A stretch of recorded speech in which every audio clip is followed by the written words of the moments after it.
So you must maintain an account book. You will see, no matter what the hell happens in life situations, you will not go down. More than what you eat, how you eat it is also equally important. Check and see if you're still alive. If you are, just do this much for your sake. This is the end of suffering. Once there is no fear of suffering, only then you will explore the full depth and dimension of this life.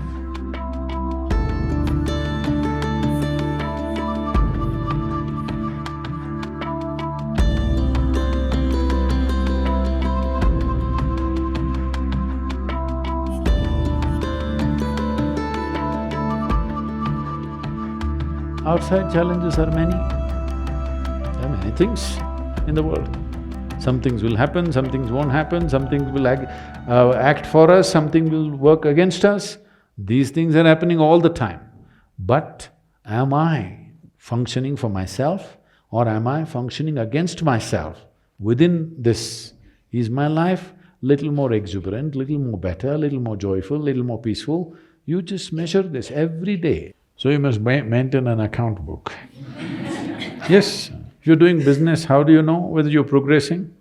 Only one who keeps accounts knows whether he is making money or going down, isn't it so? Similarly, you must maintain an account. You just see, let's say yesterday you were joyful 5 times in the day. Today if you're 6, you're better. Tomorrow if you're 7, you're better. But day after tomorrow if you're 3, you're worse. How many moments of joy do you have? Why I'm talking about joy is we are not using joy as a goal. Joy is a measure. Joy means you're at ease. Joy means you become more of life than being a mental mess, isn't it? Joy does not mean that you attain to something. Joy simply means life has come to ease, you're not messing yourself up. Spend 5 minutes. Have I been better today than yesterday? Has my day been better? Every day, if you keep accounts, you will see, no matter what the hell happens in life situations, you will not go down.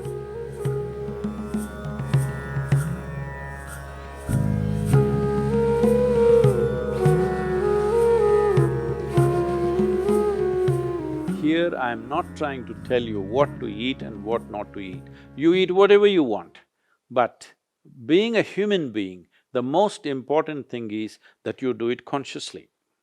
Whatever you do must happen consciously. Your selection of food and consumption of food also must happen consciously. More than what you eat, how you eat it is also equally important. When I say how you eat it, these are all live substances. Every one of them had a life of their own, whether it's a plant, animal, vegetable, every one of them had a life of their own. If you approach it with a certain sense of gratitude and reverence towards the food that you eat, when I say reverence, it may feel like too much for you, but I'm asking you, let's say we put you in a room and you had nothing to eat for 5 days. If God appears in front of you, what will you ask for? Food? So that's how important it is.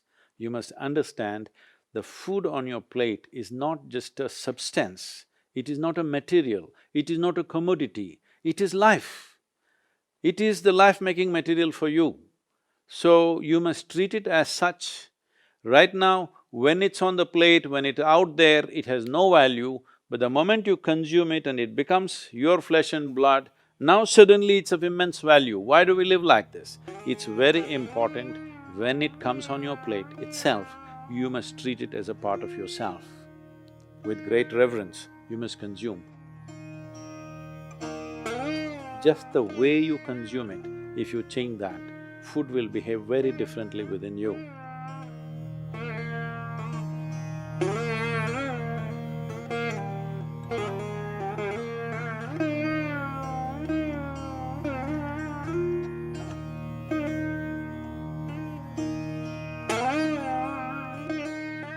The soil that you walk upon has a certain sense of intelligence and memory. So even if you happen to live in a concrete jungle, it is important to keep in touch with the earth upon which you live. create ways for yourself to somehow remain in touch with the soil or the earth upon which you live, that part of the earth. With your bare hands and bare feet, see particularly the palms and the soles, if they come in touch with the earth on a daily basis, at least for a few minutes, a certain harmonizing of the physiological process will happen just being in contact with the earth.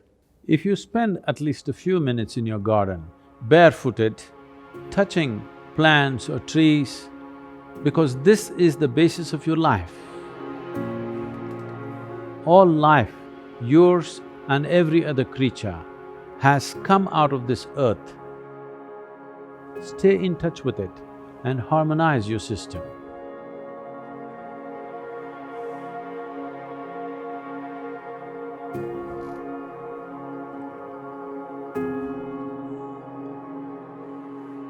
One thing is, before you go to bed, just sit in your bed just for 2 minutes. 2 minutes, just see, suppose you're going to die right now in 2 minutes' time, how it'll be, and then sleep. You will see tomorrow when you wake up, you'll wake up like you just born.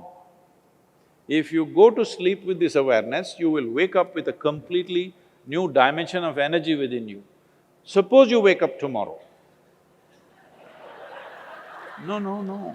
No, that's not… See, you think it's a joke, that's a problem. Every day, nearly 300,000 people don't wake up tomorrow. So in case you wake up tomorrow, check and see if you're still alive. If you are, just do this much, for your sake, not my sake. One big smile, you're still alive. Hello?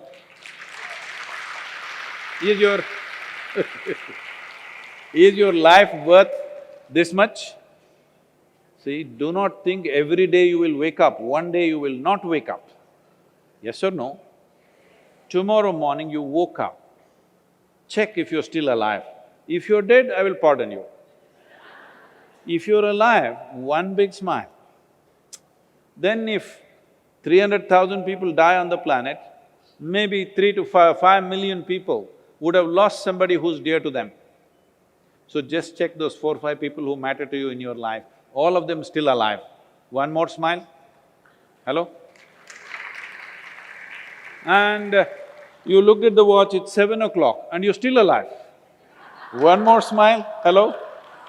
From now on you must do this every time you look at the time. If you're alive, you must smile, because this is the greatest thing happening to you. Not your money, not your profession, not your family, you're alive right now. This is the thing. Very brief, let's make it happen.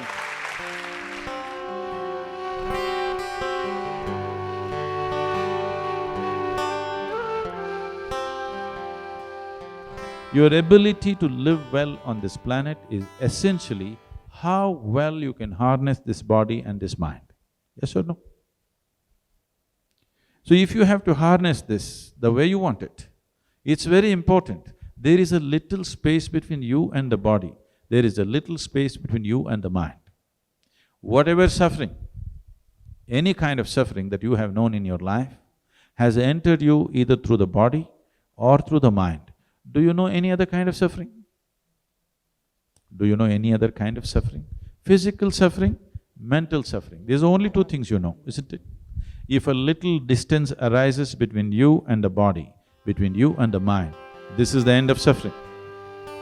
Once there is no fear of suffering, only then you will explore the full depth and dimension of this life. So, one thing we want to do is, we are bringing this what's called as Isha Kriya, which gives you a distance between you and your thought, between you and your body. If people experience this for 2 minutes a day, their lives will change. Definitely, I'm telling you. Once they know the freedom of it, you will not like anything. You will not like any drink or drug or whatever, because it is a much big high than that. Much big high than anything that you have seen. So one of the resolutions that you take for the new year is, I meditate.